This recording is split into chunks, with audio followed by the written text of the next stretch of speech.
Jose. Sulikataa kunijibu jana usiku. Mimi nilikuuliza, mimi ni mjinga kabisa. Nikuulize, umetoka hapa na suruali, umerudi bila suruali. Unakataa kunijibu.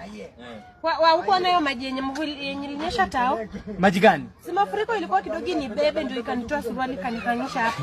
Kidogo ni kufe. Vivian. Maji ndio ilitoa suruali. Yaani watu wote wenye walikuwa pale ni wewe tu maji iliona itoe suruali yako iende nayo, si ndio? Kwa sababu suruali yangu haiko inashika kiuno. Wewe unararua suruali.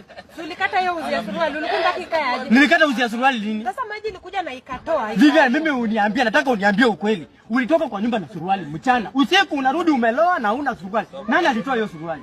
Ni maji, mafuriko. Ulikunda nikufia huko ndio. Na mbona jana usiku nakuuliza unijibu? Hata kama ni wewe, utaenda huko kwa hiyo mafuriko uponee kufa alafu kuja kwa nyumba anza kujieleza.